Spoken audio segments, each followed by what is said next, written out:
Good morning, good afternoon, and good evening. Welcome all of you to this live program at Orthopedic Principles. Today, our guest of honor is Dr. Sean Tabay from Washington, D.C., United States. Dr. Tabay is a board-certified orthopedic surgeon at the Children's National Hospital and an assistant professor at the George Washington University School of Medicine and Health Sciences. After obtaining his medical degree from the Chicago Medical School, Dr. Tabay trained in orthopedic surgery and clinical research at the St. Louis University Hospital. He subsequently completed an advanced fellowship in pediatric orthopedics at the Northern California Sherness Hospital for Children and UC Davis Medical Center, and a second fellowship at the Royal Children's Hospital in Melbourne, Australia, where he gained further experience in treatment of children with complex limb deformities and cerebral palsy. Dr. Tabay has presented his research nationally, internationally, and also published scientific articles and co-authored several book chapters.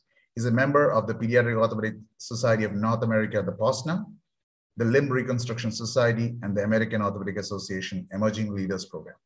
So today, it's my great honor to introduce you to Dr. Sean Tabay from Washington, D.C., United States. Over to you, Sean. All right.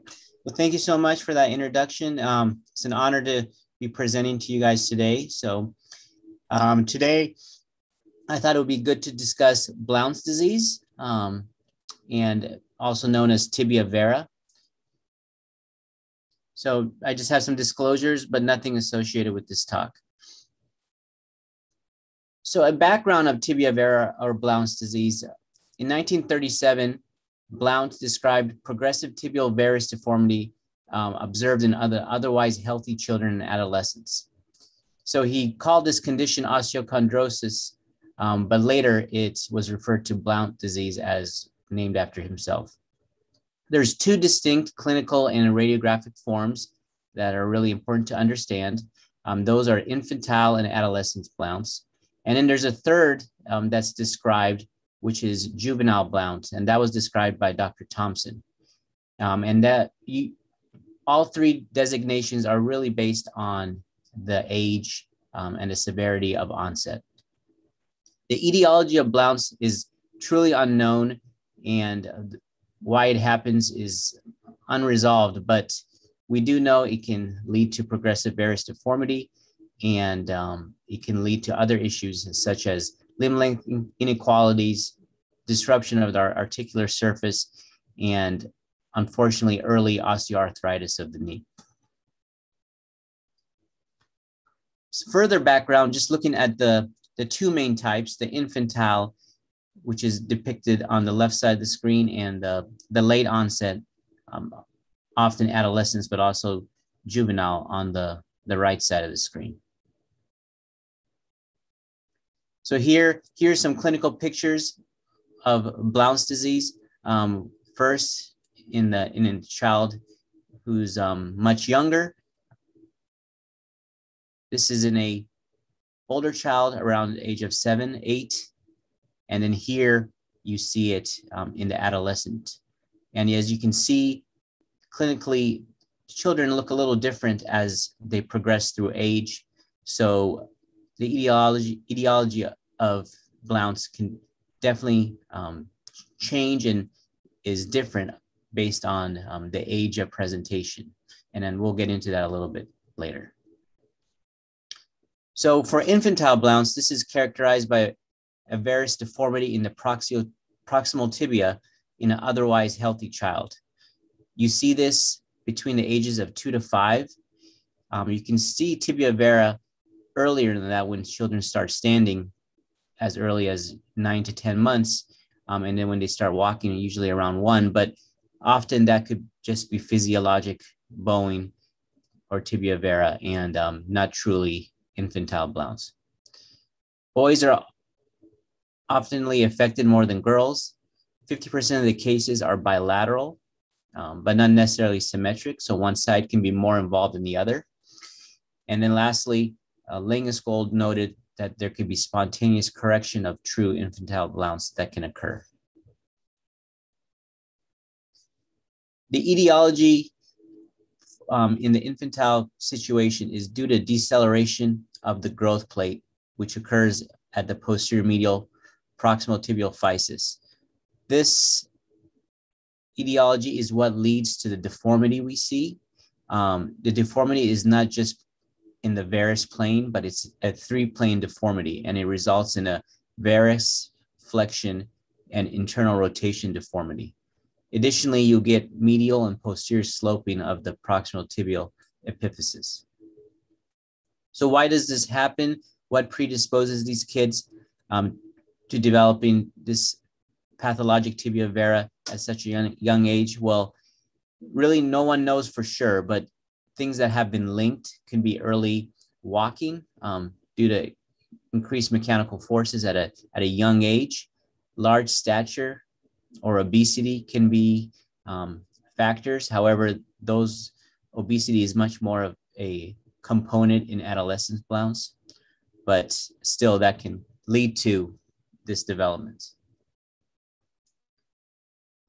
And with infantile Blount's, there are specific clinical features that we see, and also specific radiographic features that are present. So you will see the varus deformity, which is classic. You will see increased internal tibial torsion, which often the children aren't growing out of as they're getting older. And then you can also sometimes palpate, but usually on an X-ray, appreciate this palpable prominence or beaking of the medial aspect of the proximal tibial epiphysis and physis. That is really the hallmark of infantile Blount's.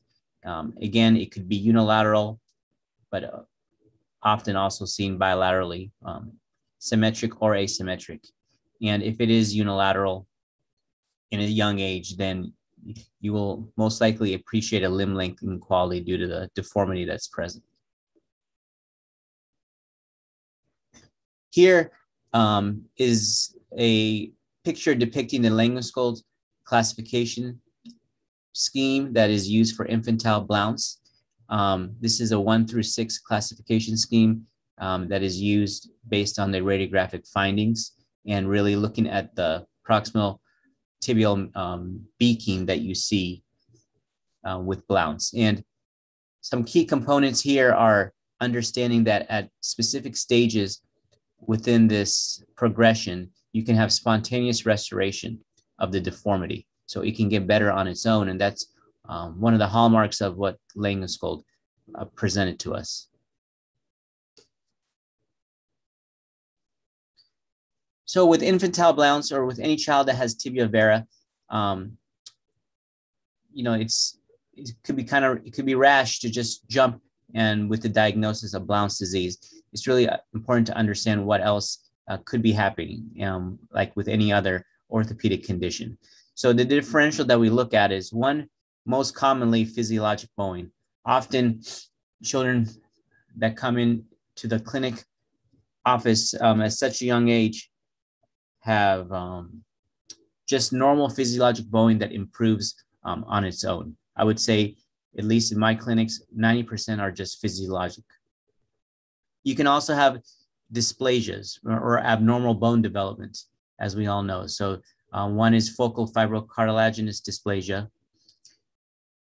Metabolic issues can lead to tibia vera and bony deformities, such as renal osteodystrophy. Rickets, which is very common in a huge part of the world, and especially now, even in the United States, with a predominance and push towards breast milk without vitamin D supplementation, you can see nutritional rickets. Then there's metaphyseal chondrodysplasias that can lead to this. Also, children that have any type of past history of an infection or a post-traumatic sequelae leading to growth arrest. And then short stature syndromes such as achondroplasia can also present with genu varum. Now shifting our kind of attention to the late onset tibia vera or Blount's. This, as it's pretty intuitive, happens or presents when the child is much older, and almost always is associated with a child that is not only obese, but morbidly obese. And clinically, we see the differences, but also radiographically, there could be significant differences between what we're appreciating within the proximal tibial physis, epiphysis, and metaphysis. So saying that, that also leads us to different treatment strategies. As we already discussed, often these children are morbidly obese. This leads to mechanical injuries of the medial tibial physis due to their excess weight. Most likely, these children have some kind of pre-existing varus deformity or some kind of link which predisposes them to this increased mechanical failure. So there's been abundant clinical and theoretic evidence to link Blount's with obesity, but again, not all are always in children who are overweight. The mechanical disruption of the proximal tibial physis is important to understand, and this really follows the one of our basic orthopedic principles, the Heuter-Volkmann principle. And as we know, the application of compressive forces across the growth plate inhibits growth, and then the removal of pressure and application of tension accelerates the epiphyseal growth. With late onset Blount's, again, this could be unilateral, bilateral. Even if it's bilateral, it could be asymmetric, meaning one side could be affected more than the other. Radiographically, you'll see the varus deformity of the proximal tibia and widening or lucency of the medial proximal tibial physis, which is referred to as a zone of injury.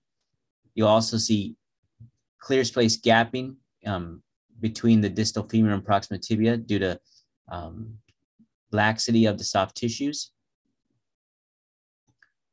One key thing to kind of point out and to focus on is there is one main key radiographic difference between infantile and late onset. And that is with infantile, you have intra-articular involvement.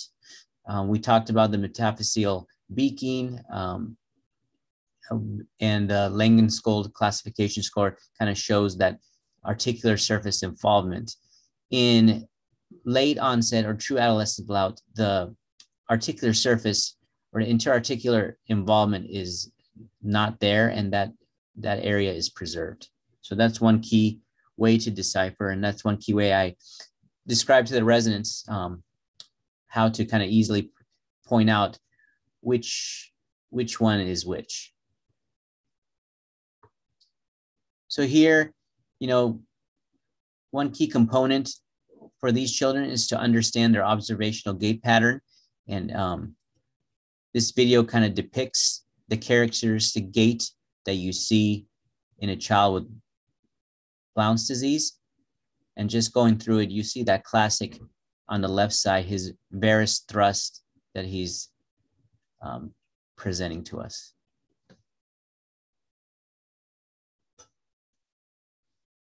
So understanding Blount's disease needs to be done by understanding normal and pathologic anatomic alignment.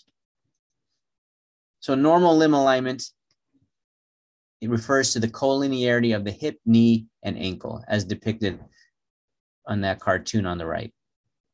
So joint orientation, however, refers to the position of each articular surface relative to the axis of each limb segment. As far as limb alignment, we can discuss this either anatomically or mechanically. An anatomic axis is through the mid-diaphyseal line of the long bone, and the mechanical axis is the straight line connecting the joint center points. So here you see the cartoons depicting a mechanical axis through the center of the joints. On the left, from the center of the proximal femur down to the knee, and on the right, from the center of the proximal tibia down to the distal tibia. With the mechanical axis, you always have a straight line that never deviates. might be abnormal, but it's nonetheless straight. Anatomic axis, as we said, is through the center, or is the mid-diaphyseal line. And often this is straight as well, but due to certain conditions or even due to certain ages of a patient, like we see in the femur, this can be definitely curved. Joint orientation angles, just a brief overview, because this is important to understand, is we always document as relative to mechanical or anatomic axis, and that's always depicted in our description as a little m or a little a.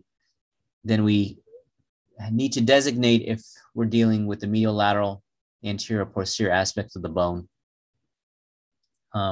Also, we need to mention if it's measured proximally or distally, and in relation to what bone, either the femur or tibia. So here, this is, again, I'm sure everyone is familiar with this designation, but if we're writing out that small m and then LDFA, we're referring to the mechanical lateral distal femoral angle. And this cartoon depicts those angles that are very important to understand, and something I stress all our trainees to at least take a picture of and refer to, because this is the best way for us to communicate with each other and to really pinpoint what we're dealing with. You can also do it anatomically. Either way is fine as long as you're clear and consistent. My preference is mechanical, however. And then looking at the joint orientation angles in the sagittal view is also important. Some other things to discuss is the joint line convergence angle, which is depicted there. That's pathologically, you see that more in the adolescent Blount's when you have the joint laxity, which a couple slides before showed. And then here you can see in this situation with adolescent Blount's how our GLCA is much greater than the normal values because of that laxity.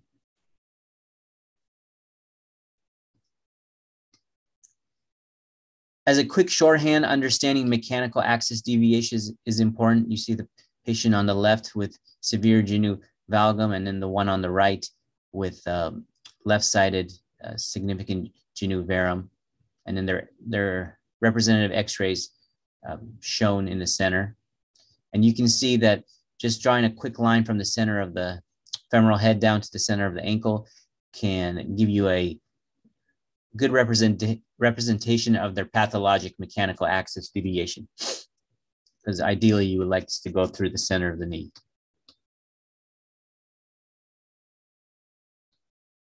So malalignment and malorientation in the frontal plane can be from 4 sources in the knee. And obviously this is seen with Blount's disease.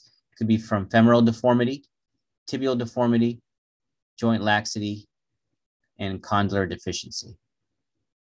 And joint laxity, which we talked about with the GLCA, and then the condylar deficiency, as you can see here, more often than not associated in the infantile Blount's. So just going through this quickly, the malalignment test looks at this. Looks at the standing alignment x-rays in the frontal plane. We draw our MADA, and then we look at the MLDFA here, which is abnormal. Then we draw our MPTA, again, abnormal, looking at the joint laxity. And then the 5th step is to rule out subluxation of the joint based on the centers of the distal femur and proximal tibia. And you want those to be within 3 millimeters. And we'll show that in a little bit. And then lastly, you want to rule out condylar deficiency. So here, if you went through it, you can document that you have a 12-degree varus deformity, 12-degree tibial varus deformity, and then 8 degrees from the soft tissues. And this is the center of or looking at condylar deficiency, and then the right is looking at the joint subluxation, with showing that the 2 yellow dots are definitely have greater than 3 millimeters of difference from each other, and the joints are not lined up. So again, what is normal? What is abnormal? In young children who present and need to be ruled out from having infantile Blount's, we need to really understand where we are physiologically and how we progress. When children are born, often until they're about 2.5 years of age, they have a component of genu varum, and then they develop a component of genu valgum, which can last till they're much older, 7 to 8 years of age. And then understanding normal. Normal is not just what the average is, but really understanding that there could be a significant variation, up to 2 standard deviations before we're truly dealing with abnormal. So when we discuss treatment options, we want to make sure we recognize normal variants and not diagnose these children with a form of Blount's disease or another condition without being sure. And then we want to treat the normal population by explanation and observation. And for people that take care of children and their parents, I'm sure you know that this can be one of the hardest things to do, because families often want an answer and they want something done. And at least here in the United States, sometimes telling them there's nothing wrong and things will get better on their own is harder than telling them that their child needs surgery. And this graph kind of shows what I talked about before, on how the varus component changes over time, and children their legs develop more of a valgus deformity by the time they're 2 to 3 years of age. And then as they get older, that improves, but we know that, there's a very mild component of valgus at skeletal maturity, which is normal. And again, this cartoon on the lower right shows that, how we progress from a bowed leg to a knock knee to more of a straight position. These are x-rays of a child coming in with concerns for Blount's disease. Here you see a child at age 2, significant bowing, but you don't see, some might say, well, they're seeing some beaking of the proximal medial tibial metaphysis, but truly that's not beaking, but that's more of a physiologic appearance.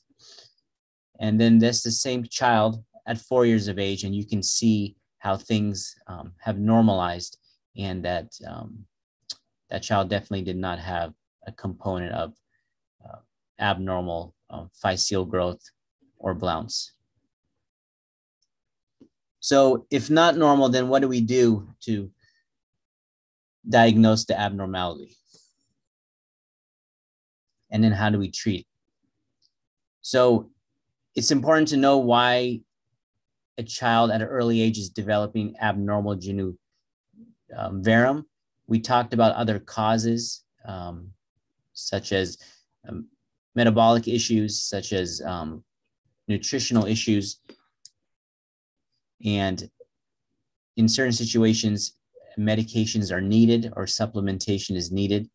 In a really young child, we can consider bracing, as depicted on the right.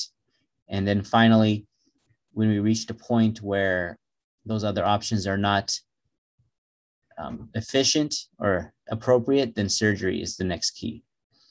So here, just the next few slides show some other reasons for developing genu varum. So can be genetic conditions like dysplasias, and you can see here the abnormal metaphyseal regions of the bone and the abnormal physeal growths, which represent a like a multiple epiphyseal dysplasia type picture.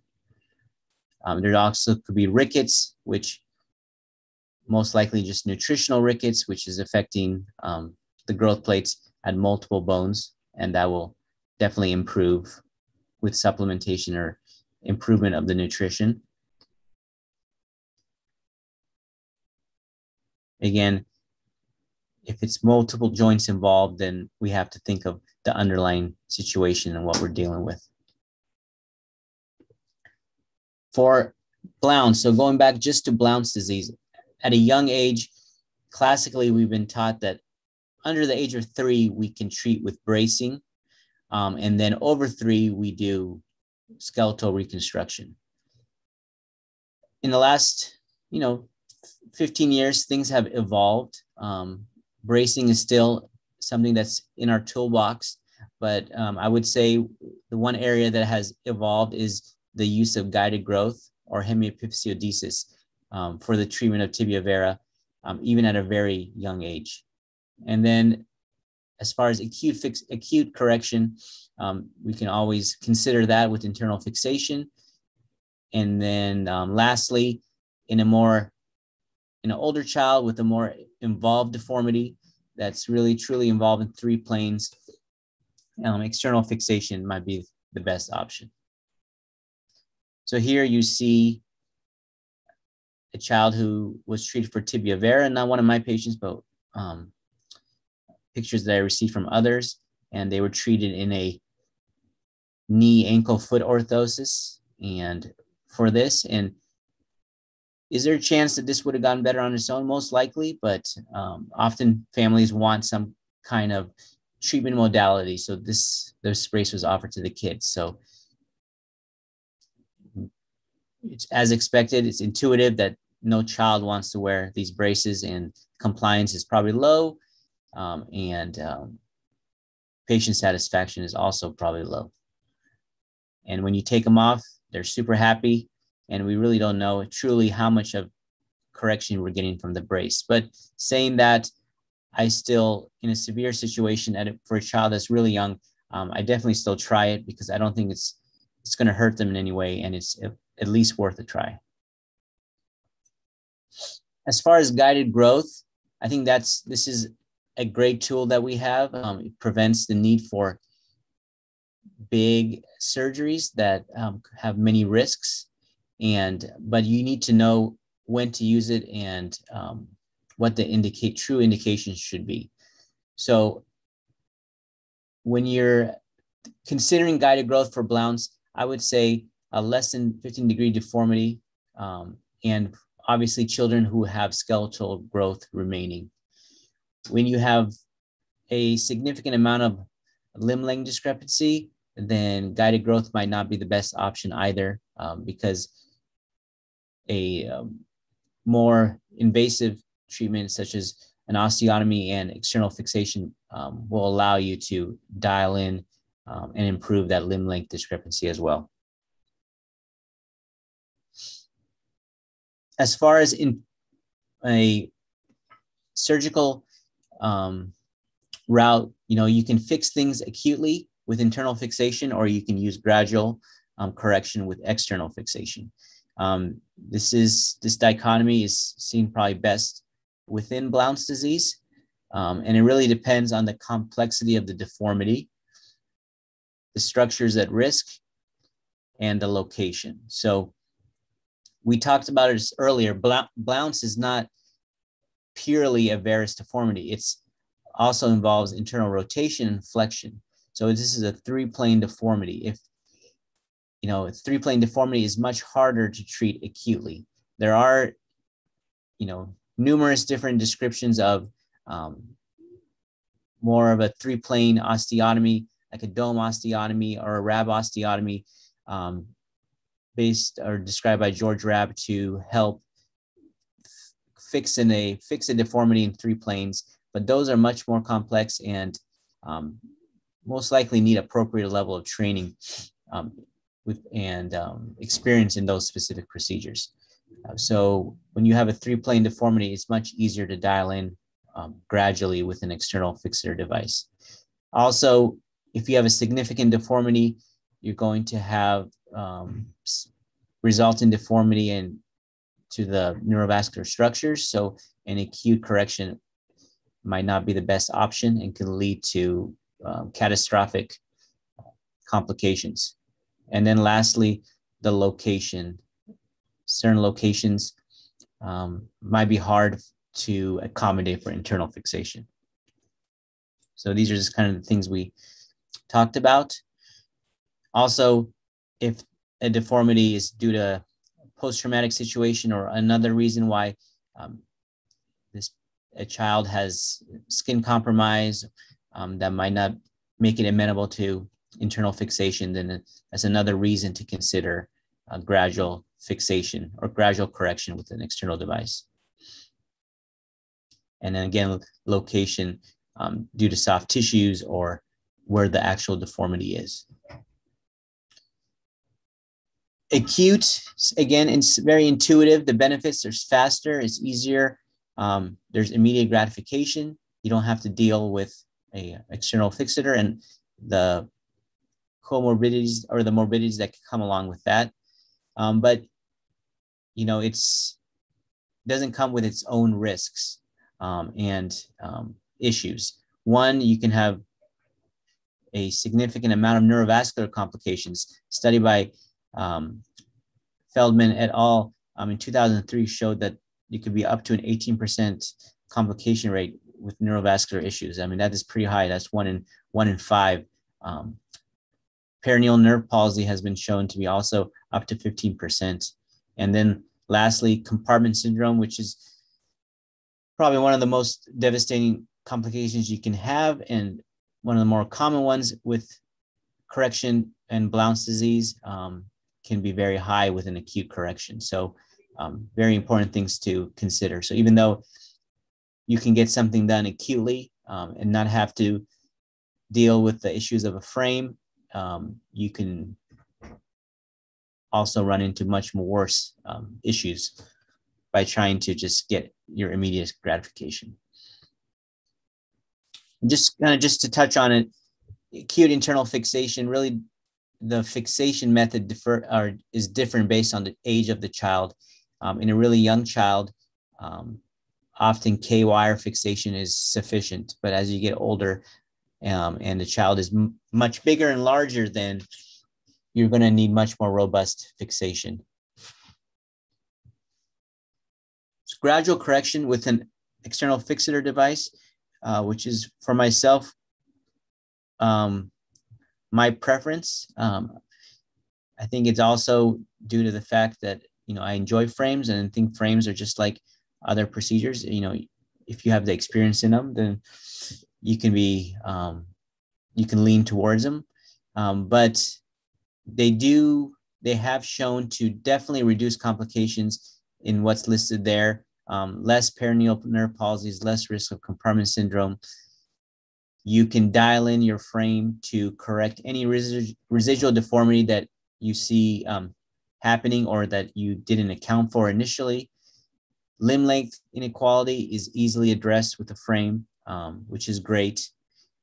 If you have delayed union, you have the frame in place, which can allow you to have some peace of mind as far as allowing the child to weight bear because of the stability of the frame. And then you don't have to truly worry about failure of fixation that you can get by acutely correcting a deformity.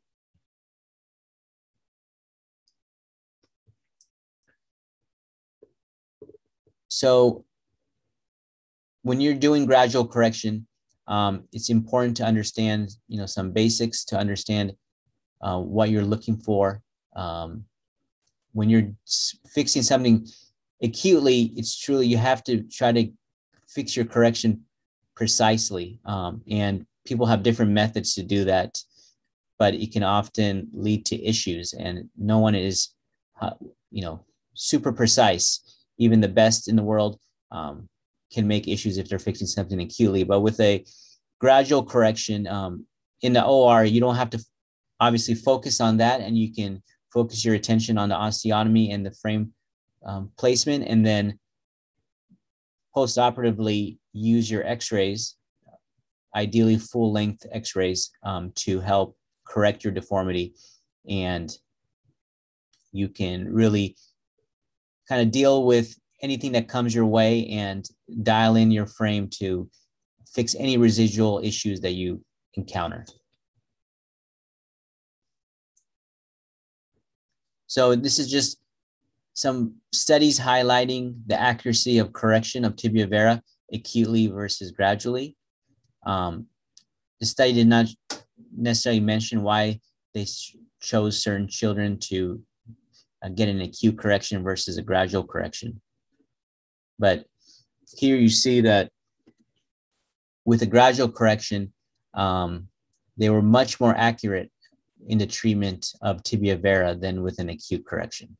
And these are individuals who have a lot of experience. So, and it's a pretty significant difference. It's almost, with the gradual correction, you're obtaining almost perfect results throughout, versus in an acute situation, at least for translation and dialing in the proximal tibial deformity, you're only about 50% success rate getting it within the parameters you're looking for.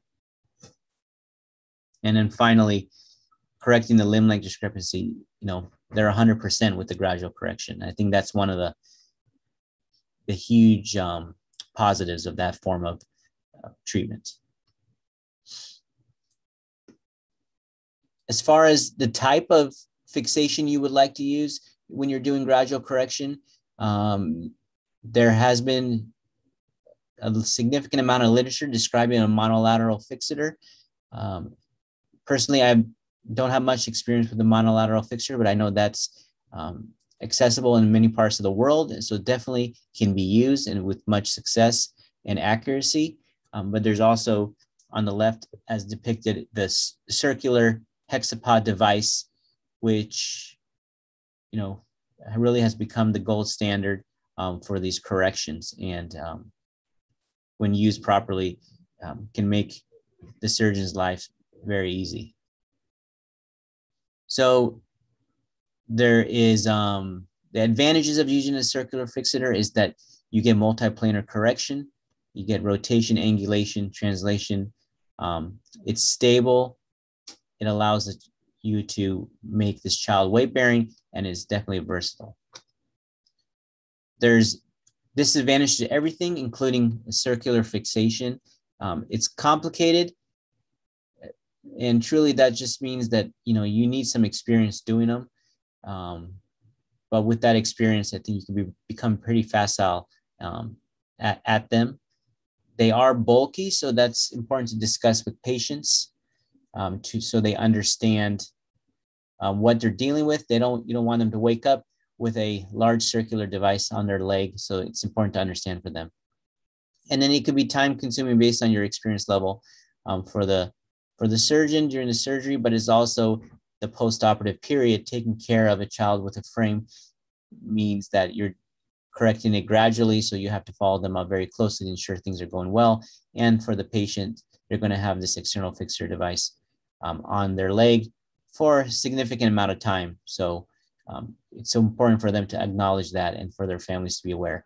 And lastly, costs, which are part of healthcare everywhere, but that's an important thing to consider depending on where you are.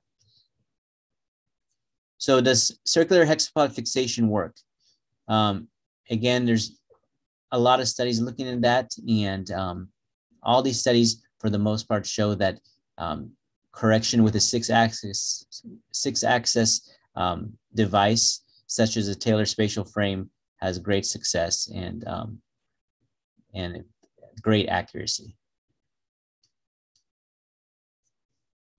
Again, so this just shows how well these hexapod ring fixators work.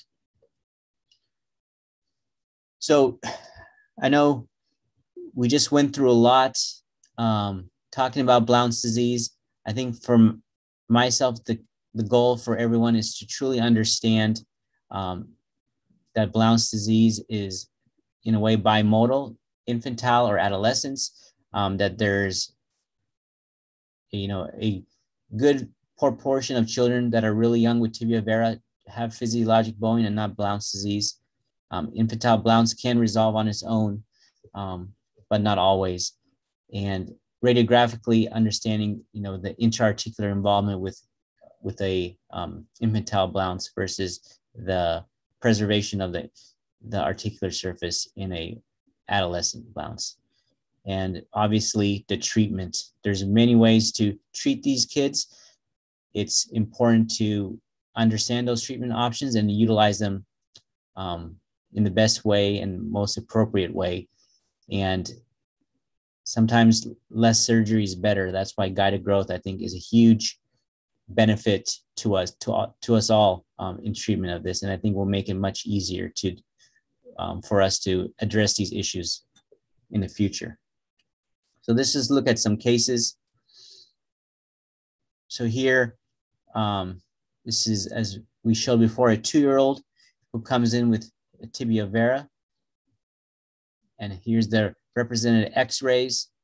The x-rays, if you look at the angles, you have some proximal tibial deformity. And for this, the child was 2. Under 2 or under 3, bracing is definitely an option. Over 3 is when you would like to consider surgical options. So this child was under 2 and was treated with a brace. And then here at 4 years of age.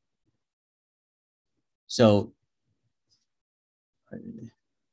sorry, I think we're missing one of the x-rays, but the point here was that the tibia vera did progress. The child did not just get better with the brace and then required a proximal tibial acute correction.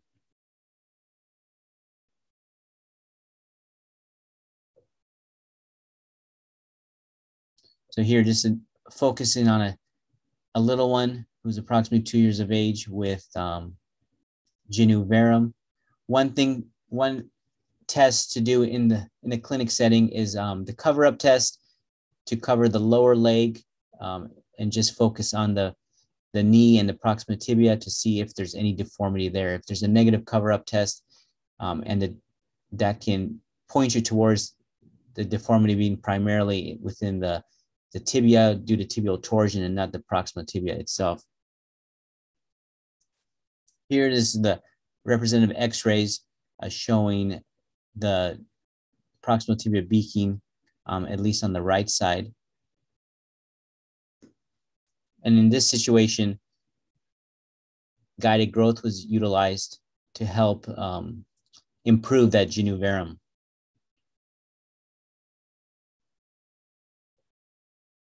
And you can see that with the guided growth, there was significant improvement in the varus. Here we have a x-ray of an 8-year-old who was diagnosed with juvenile Blount's. And if you focused on the knee x-rays, you can see that the articular surface was relatively preserved. That's why we gave the diagnosis of juvenile Blount's versus infantile Blount's. Here's just some deformity analysis focusing on documenting what we're dealing with. And this situation, this child was treated with gradual correction with an external fixator.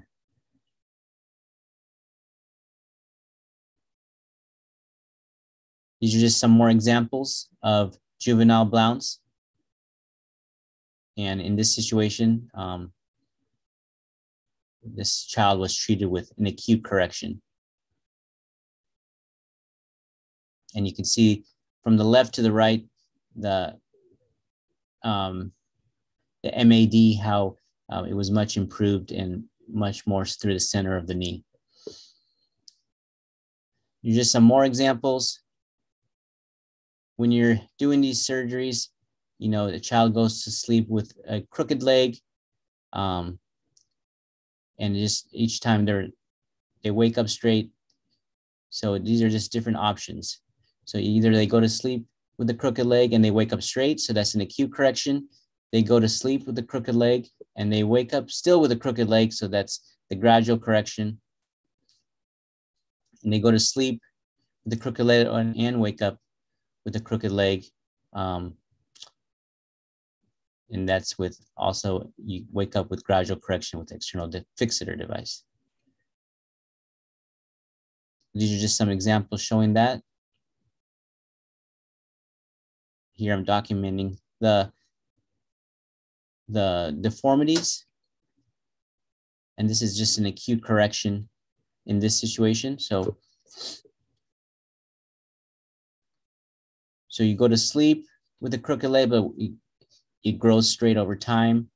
And that's the Heuter-Volkmann's principle. So here we're utilizing the beauty of guided growth with tension band plates.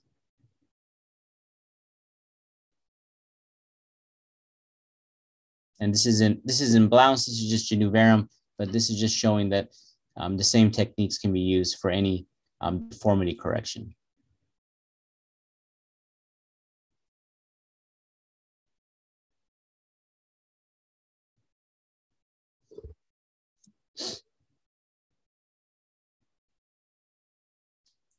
All right, this is a 3-year-old with significant Genuvarum or Blount's disease,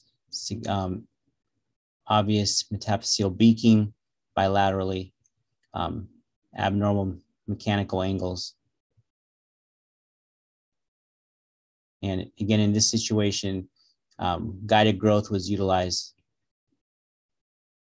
to help straighten out the legs. And then lastly, here, this is a child with adolescent Blount's. And if you focus on the knee, you can see that the articular surface is preserved. There's no articular surface disruption, but you do have significant Genuvarum and gapping at the lateral aspect of the knee. And in this situation, I feel best treated with a gradual correction using a Hexabot fixator, which not only corrects the varus deformity, but also the internal rotation and flexion component. You can see here, when you put on the frame, it's necessarily crooked frame, and then over time becomes straight.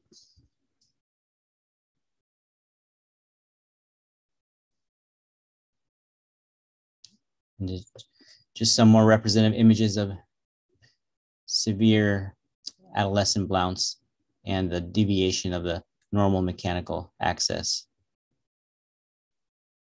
And then treatment with a frame. In this situation, there was also some distal femoral deformity that was treated with guided growth.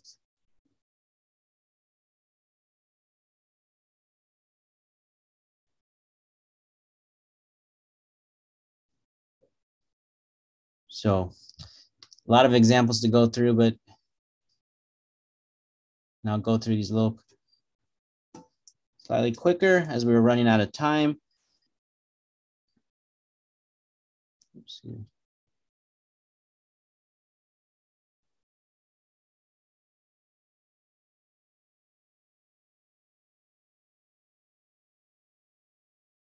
You can see this was treated with a frame by someone else, and not only was the correction addressed, but also the limb length discrepancy.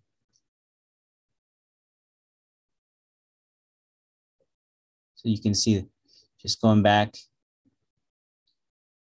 oops.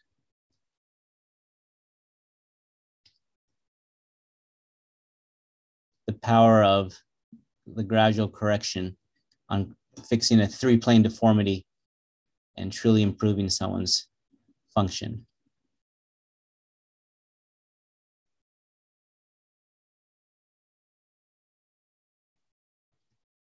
In some situations, as we talked about with infantile Blount's, you have the joint line deterioration and the articular surface involvement.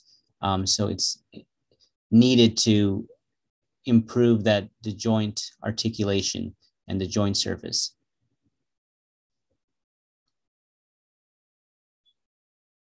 So in this situation, you're doing a joint elevation prior to the correction.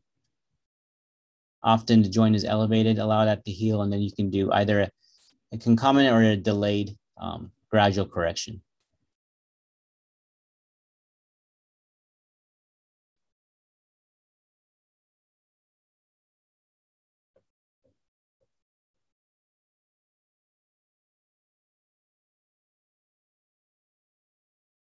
All right.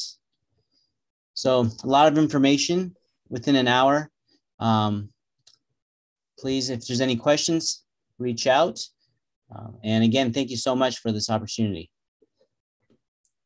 Thank you, Sean, for a very brilliant lecture with a lot of fantastic examples as well. And congratulations for the great work that you're doing at Washington. A couple of questions, Sean. Sure. What do you think is the role for an MR or an MR with contrast for patients or kids to know the vascularity of the physis? Is there a role, or is it just upcoming? No, I definitely think there's a role, especially, I mean, obviously with the infantile Blount's, when there's the joint line depression and you're concerned on the viability of the kind of like the cartilaginous or component, I think is really important to understand what you're dealing with, because before, in some situations, you might want to do a complete epiphysiodesis and just correct the deformity if you feel that there's not much potential for remodeling, but the MRI does show a lot of times if the physis is still viable, and that could change your treatment plan. Thank you, Sean, for that. And the other question is, in some of your slides, you have approached it only on the distal femur. For example, there was a distal femoral osteotomy, there was a distal medial guidal growth. And do you think when the pathology of a Blount's is on the proximal tibia, of course, you've mentioned the LDFA, the MPTA, and all the angles, but when the deformity is primarily originating from the proximal tibia, do you think an isolated distal femoral osteotomy and guided growth is enough? No, not necessarily. I think some of the slides, and that's my apologies, might be a little confusing, are more just to depict the treatment options, because there is a lot of overlap between, and in some situations, it truly might not be a true Blount's disease, but more of a metabolic issue that's causing their varus from their femur. But saying that, often I feel the distal femur is involved as well. So, and it's often missed, I think, for many, because we're focusing too much on the proximal tibia. But you're right. I mean, ultimately, the main issue is the proximal tibia. Thank you, Sean, for that. And you mentioned about hemiepiphysiodesis, the 8 plate that Peter Stevens described. And of course, you mentioned that the indications would be that those who have at least 2 years of growth remaining. So if you look at infantile as well as in the late onset, what would be your patients? For example, is it those should be in the early Langen scale of 1, 2, 3? And what are the typical age groups where you would treat them? Yeah, no, that's a good question. I think my treatment or my use of this is evolving. In fellowship, I don't remember ever doing a guided growth in a infantile situation, but I've seen more from colleagues now in practice around the world. So initially, if you asked me this 4 years ago, I would say, a child 11 to 12, truly adolescent Blount's, but that wasn't super severe, up to 20 degrees max. I know I said 15, but but now in a Langenskjold, I would say 1 through 3, in a child that's over 3 years of age, I would pull the trigger on a guided growth, because I don't feel like you're burning any bridges if you do. And it's a very simple procedure, isn't it? Yeah, exactly. And yeah. And then lastly, just in an older child, some people might say, well, do you always use a tension band? I mean, I think your form of hemiepiphysiodesis, you can use a screw. You don't have to use necessarily a tension band, but I think for a pure hemiepiphysiodesis, I still prefer a tension band. Thank you, Sean, for that. Just one last question before we wind up. And you mentioned about a simple osteotomy. for the correction. Do you think a particular age group, say between 3 to 4 years of age, would be an ideal case where you can do a simple? Can you come out with a statement? Of course, you have mentioned that you're evolving to guided growth, but do you think a simple osteotomy in that particular 3 to 4 years of age group, just going into fusion, an osteotomy would be a reasonable choice? Yeah, I think so. I think if you want to do the osteotomy, then doing it earlier at 4 years is, I know classically they say 3, but I think 4 is ideal because they have a great healing potential, less chance of a lack of fixation. And if you wait longer, then I think that's when you start getting the more of the secondary deformities. The internal rotation gets worse, or the flexion gets, or the procravatum gets worse. That's why if you want to pull the trigger on that, I would say, 3 to 4 is where I would go with that.